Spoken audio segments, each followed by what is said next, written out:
नोएडा की निक्की 8 साल से थी शादीशुदा। लाखों का दहेज दिया था शादी के समय पर और फिर भी ससुराल ने उसको डोरी के लिए तंग किया और उसी के बेटे के सामने उसको जिंदा जला दिया। सवाल ये उठता है कि इस हत्या को हम मर्डर बोलेंगे, डोरी डेथ बोलेंगे या फिर क्रुएलिटी मानेंगे। जानते हैं आज की वीडियो में।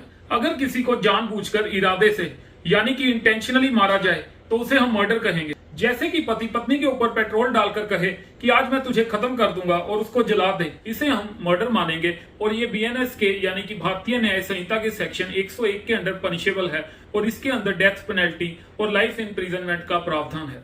अब जानते हैं डोरी डेथ के बारे में। अगर महिला की मौत शादी के 7 साल के भीतर में होती है और ये मौत अननेचुरल सर्कमस्टांसेस में होती है और मौत से पहले महिला को दहेज के लिए प्रताड़ित किया गया हो तो इसे हम डोरी डेथ कहेंगे। अब जानते हैं कि अननेचुरल सर्कमस्टांसेस क्या होते हैं।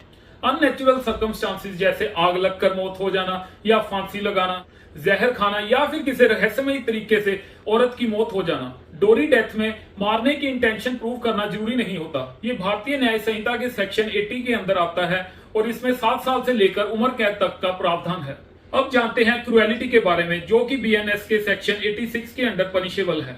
अगर पति या फिर ससुराल वालों द्वारा महिला को शारीरिक या फिर मानसिक प्रताड़ित किया जाता है तो ये क्रुएलिटी होगा। जैसे कि महिला के साथ रोज मारपीट करना, उसको गालियां देनी, उसको ताने सुनाना या फिर उससे पैसे मांगना। इसके अंदर 3 साल तक की कैद है।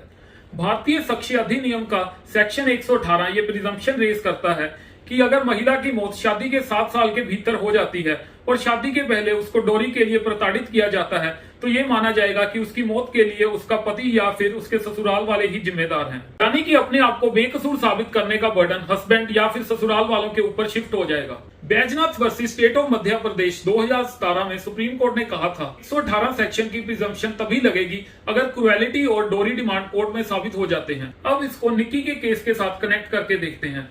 निक्की की शादी को 8 साल हुए थे और उसके ससुराल वाले 36 लाख की डोरी की डिमांड कर रहे थे। लगातार हरासमेंट हो रही थी और आखिर में पेट्रोल डालकर जिंदा जला दिया।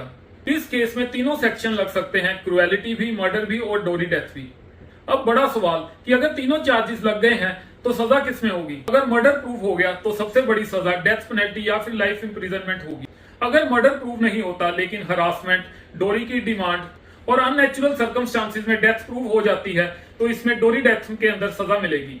अगर सिर्फ हरासमेंट साबित हुई यानी कि मर्डर का कोई डायरेक्ट लिंक नहीं मिला तो ये क्रुएलिटी के अंदर पनिशेबल होगा और क्रुएलिटी की सजा मिलेगी। यानी एक ही घटना पर कई सेक्शन लगाए जाते हैं लेकिन आखिर में कोर्ट सजा उसी सेक्शन में देता है जो एविडेंस में प्रूव हो जाता है। निक्की का केस हमें याद दिलाता है कि दहेज सिर्फ एक पारिवारिक समस्या नहीं, ये एक सामाजिक अपराध है। मर्डर हो,